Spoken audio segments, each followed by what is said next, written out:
उष्णकटिबंधीय जंगल एक सुंदर, हरा भरा स्थान है। हवा और पर्यावरण साफ जगमगा रहे हैं। थोड़े लंबे कान वाला खरगोश वहाँ रहता है।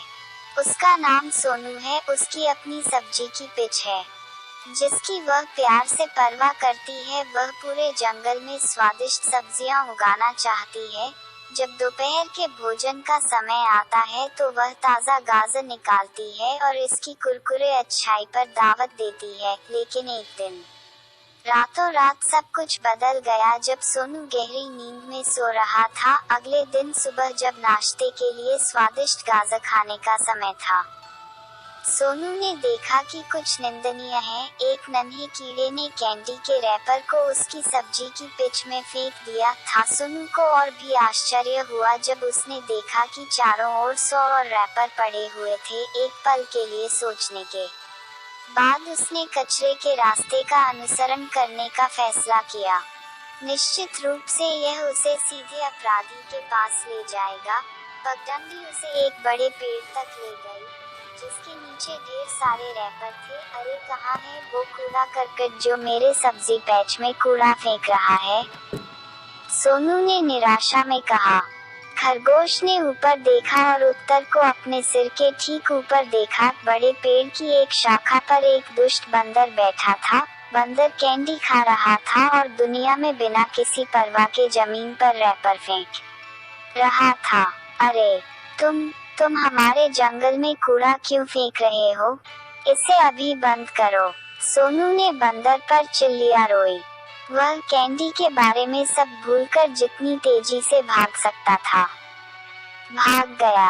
खरगोश पकड़ नहीं सका क्योंकि बंदर ने कुशलता से पेड़ पर छलांग लगा दी। हालांकि भयभीत होने के कारण उसने थोड़ी देर बाद नियंत्रण खो दिया और सिर एड़ियों के बल जमीन की ओर गिर पड़ा। जब तक वह दाखलताओं और डालियों के जाल में फंस नहीं गया, उसने खुद को छुड़ाने की कोशिश की, लेकिन आसपास कोई उसे हाथ लगाने वाला नहीं था। बंदर ने सारी उम्मीद खो दी। इतने में खरगोश के पास बंदर के पास जाकर उसने पूछा, अरे बंदर, तुम्हारा इतना बुरा व्यवहार क्यों है? आपको क्या लगता है कि आप जहाँ चाहें वहाँ कूड़ा फेंक सकते हैं? बंदर के पास कहने के लिए कुछ नहीं था और बस शर्म से झुक गया। ठीक है, चिंता मत करो, सोनू ने धीरे से कहा। मैं तुम्हें आजाद कर दूंगा। सब कुछ ठीक हो जाएगा। उसने बंदर को नीचे उतरने में मदद की और पूछा, अब क्या तुम अपने पीछे सफाई करने के लिए इतने दयालु होगे?